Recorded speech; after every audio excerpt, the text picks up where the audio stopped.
Hi, my name is Judith Insel, and I'm the Interim Executive Director of the Bronx Arts Ensemble. Thanks for joining us today to experience the works by Kamala Sankaram, an Indian American Bronx-based composer musician. Upcoming is the piece 60 Words that she has composed for string quartet, and following will be a special presentation of Kamala's band, Bombay Rickey. After you experience those two presentations, please stay on and find out the backstory for these two performances directly from Kamala in an interview with me.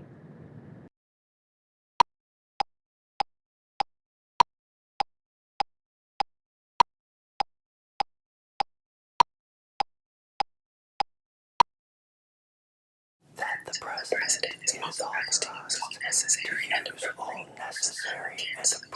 force against those nations, organizations, committed or persons in the terrorist attacks that occurred on September 11, 2001. Committed such organizations or persons terrorist attacks to prevent future acts of international terrorism against the United States by such nations, organizations, or persons. That the President is authorized to use all necessary and appropriate force against those nations, organizations, or persons who attempt to plan, authorize, committed, or aided in the terrorist attacks that occurred on September 11, 2001.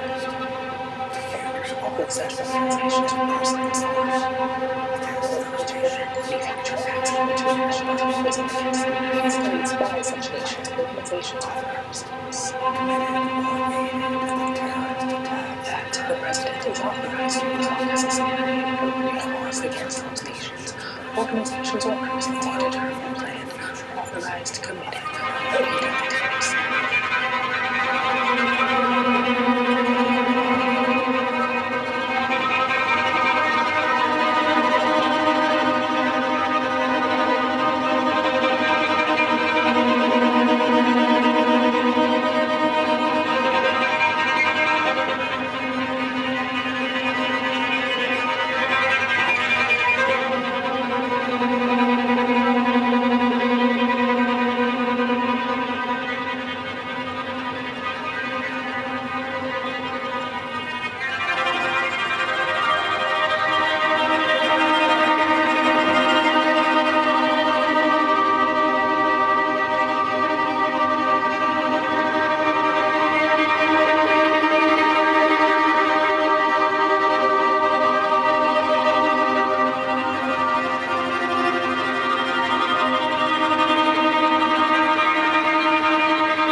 Sarigama, sarigama pada.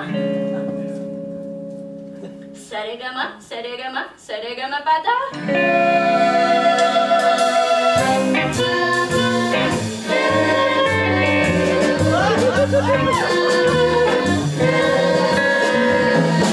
Sarigama, sarigama, sarigama pada.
That was awesome.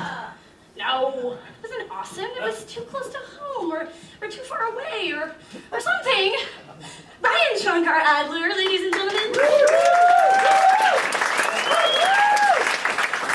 Kamala, what's your problem with that song? People always give me crap when they do Indian content. Who's they? My dad, my aunt, my uncle, my other aunt, but mostly white people I've never met before. They scrutinize my Indianness and find it inauthentic. I don't know if they're perceiving my white mom or the LA area code on my cell phone. I've thought about trying to develop an accent Or maybe just a lilt. Yeah. The same thing happens to me when I bring the tabla out on a gig, or when I try and get gigs playing Indian music, even if I wear a kurta. People look at me and tell me I'm white. You are white. Well, actually, I'm half Argentine. But I grew up in an ashram, and I've always related more to Indian culture than I have to Western culture. You know, I've been playing Indian percussion since I could move my limbs. Straight up, I'm being judged on melanin.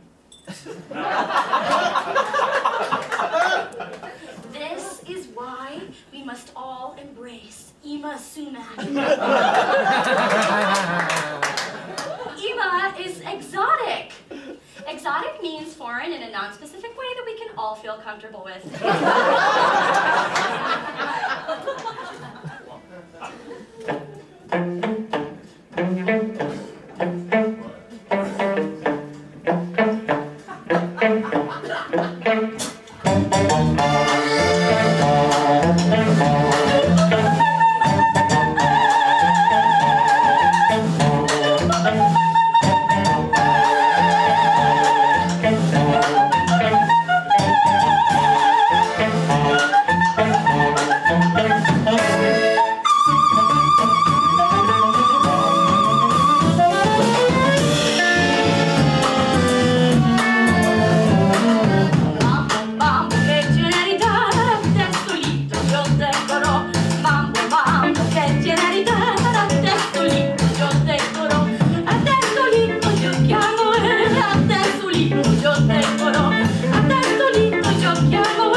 Sarigama, sarigama, sarigama pada.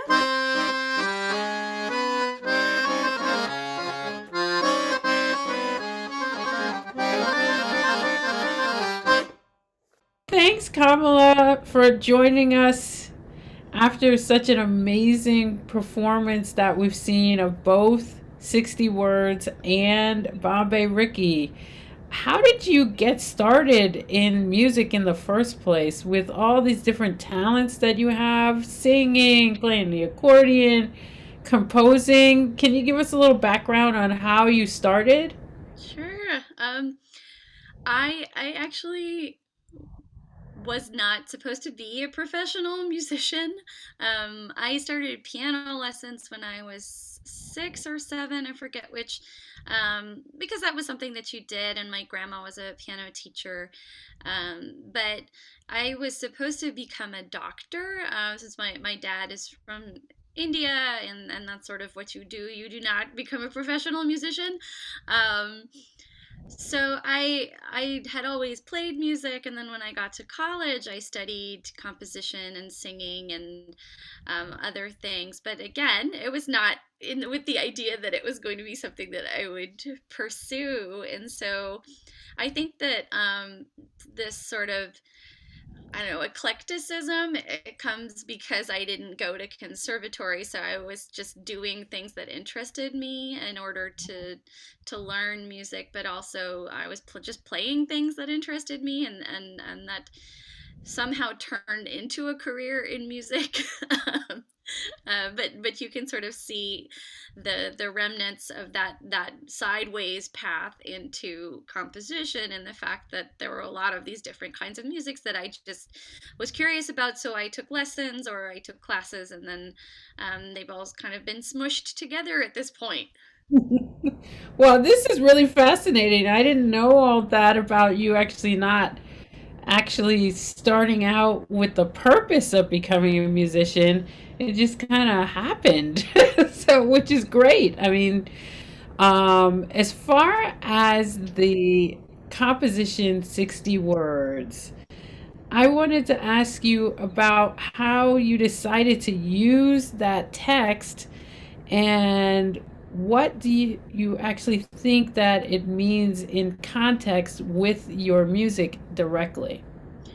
Well, I have always been somebody who's very politically active and interested in modern day issues. And this is one that it actually came about because of a Radiolab episode, that's the name of the Radiolab episode, also is 60 Words, where they talked about how after September 11th, this small piece of legislation was passed almost unanimously. Oh, there was only one senator, I believe, who voted no against it, because what she said at the time is this is too vague, and it could be used to justify things that are not what we intend right now. And as it turns out, she was right, because this text, 60 words in length, has been used to justify unilateral military action by the executive branch since that point in time, including the strike on General Soleimani in Iran last year, where there was no congressional approval needed because of this law. And it's actually now, for the first time, the Biden administration is finally considering getting rid of it, because it has so significantly expanded the power of the executive branch. So this, it really struck me, because this is the closest that we've come to really having this dictatorial power in the executive branch, which is very scary. So I wanted to see, I mean, a lot of the way that I think about music and theater also is how to make things have an emotional impact, especially things that might be overly academic or intellectual. And so the way that the piece works is to start with this very, very small thing, which is the whispered text that then transforms into this gigantic thing by the end. But it's also up to the performers. The whole piece is aleatoric. So they decide when they want to move from one section to the next, and they're completely on their own until that final section when they come together to be this force at the last moment. Well, that's amazing that, as you pointed out, we went all that time from 9/11 up until this very moment with this legislation intact, where at any moment it could become a dictatorial experience for the person in charge of this country to do many military actions that maybe many people in the country don't agree with. and kind of just basically can take over and take charge as they will. Um, so it's a powerful piece. It's powerful words, and we were really glad that you were able to come together with Bronx Arts Ensemble and have our players present this music. We're in a powerful time period right now in the pandemic, and just trying to move forward and make music as best as we can. And it's really a goal of Bronx Arts Ensemble to make sure that we keep the music compelling even though it's online. So that also leads me to the other compelling piece of work that we watched, which is a great excerpt from your band Bombay Rickey. How did that come together? It's completely opposite of what we would think is a contemporary classical composer's project. Yeah, so that band came about because I as a high soprano, I've always been interested in finding ways to make things and to perform things that are outside of the opera canon, because usually if you're a high soprano you get to play these ingenues and you get married or you die. Those are kind of your options. Okay, um, good. yeah. So that I had been introduced to Ima Sumac, who is this Peruvian soprano who had this huge career in the late 50s. She would do these operatic vocalises over mambo tunes with a big band, and it was just fantastic. And so I wanted, this band started because I was like, I want to sing that, I want to sing those songs, and I want to be Ima Sumac. And so we started off purely as an Ima Sumac cover band, but then we discovered that we all were interested in this sort of poly global music from the 60s and 70s, which, you know, it's very interesting because in the 60s and 70s you get this opening up of world culture where everybody's listening to each other for the first time, and you have this fantastic psychedelic music coming out of Pakistan and Cambodia and all of these other places. And so we thought, well, why don't we sort of riff on that psychedelia but with like this global influence, because, you know, I studied Indian music, my family being Indian, and we had people in the band who'd studied Latin music and African music. And so we thought, okay, well, we all love these things. Why not just let it go where it goes? So we'd have this band that was playing bar gigs, and then we got offered a spot in this 2016 Prototype Festival, which is a big opera festival here in New York City. And they said, do you want to do the cabaret slot? And we thought, okay, sure. But we shouldn't just do our normal set. We should make it more like an actual theatrical show. And Rob Handel, who is a librettist that I've worked with on several other projects, for a long time he had been saying, well, we should just make a show about Bombay Rickey and just make that an opera.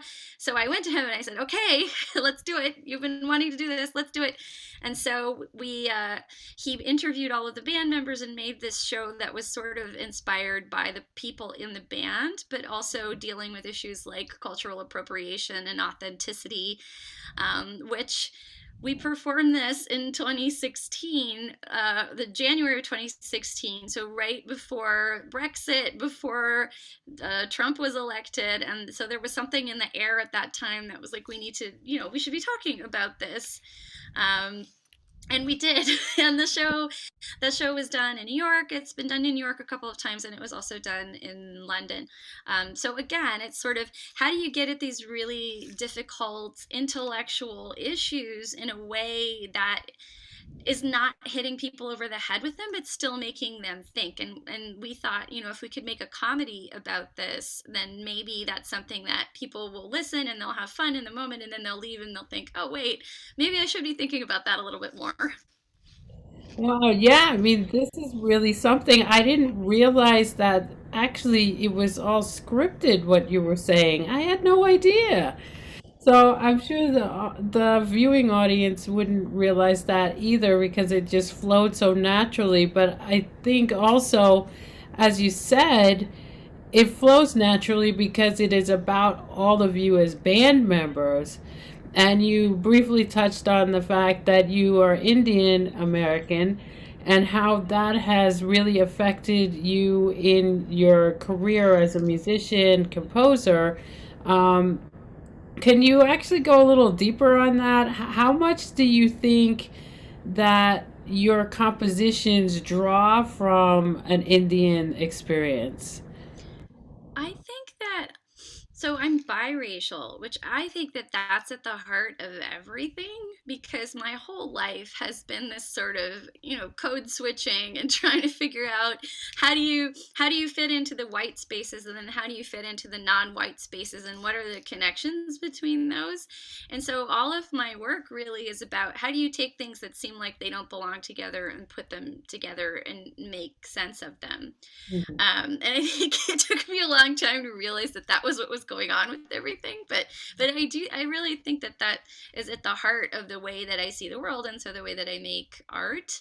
But then specifically, there is a body of work that I have that is trying to negotiate Indian classical music and how to put that together with the European classical tradition.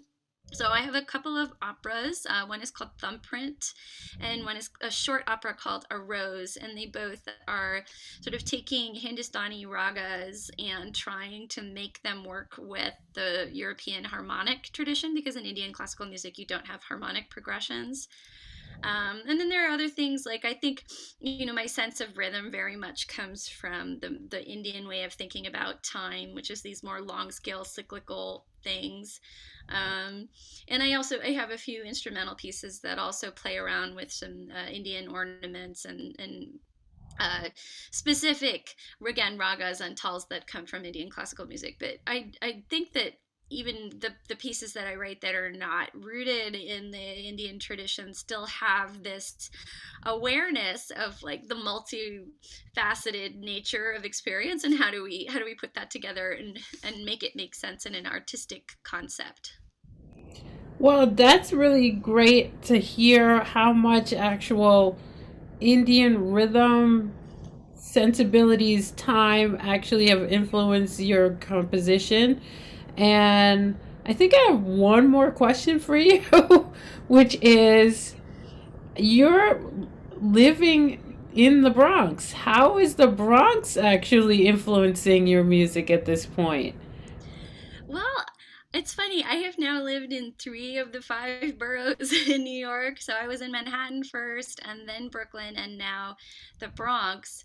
And what's been interesting about the Bronx is I actually live in Spuyten Duyvil, so it's the northwest part of the Bronx, and it's very, very quiet. So that's been interesting for me to be in this place. Like, I wouldn't have thought of the Bronx as being necessarily very quiet, but it is over here. And so that has changed the way that I write because I'm able to have these deep reflective periods of quiet. But the other important thing about the Bronx is that I think it's so much more ethnically diverse than a lot of places. Like when I lived in Manhattan, it definitely wasn't. Where I lived in Brooklyn was a huge West Indian population, so that was great. But then by the time I left, they'd all been pushed out, and I was pushed out too.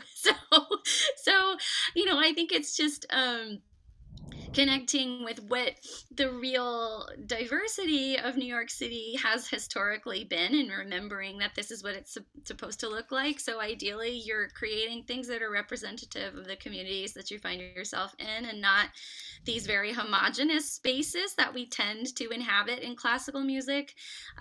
So I don't know. It's a good reminder, just like that. We're not in this classical music bubble. We are in this wider world of people that don't necessarily look like what our standard audiences look like, but that should. Like we have to make space for everybody. So that's a good Great reminder. to hear you say that. That's definitely a goal of ours at Bronx Arts Ensemble. We're trying to be as culturally responsive with our content and what we're doing as we move forward, even beyond in person, even online. We're really trying to take into account that classical music is a wide net. It's not all the same kind of people. And that's one of the reasons why I wanted to feature you, because I do think you understand that the world of making music is global. It's all kinds of people, and people who look in all different ways and feel in all different ways. And with these two representations that were presented, you can really feel a lot of emotion in so many different ways, as far as dealing with politics and dealing with cultural appropriation and pretty major subject matters, but still very accessible to anybody who wants to experience the music itself. I really appreciate you coming by and actually having this interview with me and giving some background on you and your music. And hopefully there will be many more opportunities for you to collaborate with Bronx Arts Ensemble. It's been really great. Thank you. Thank you, and thank you for the performance, and thank you for your music. Thanks.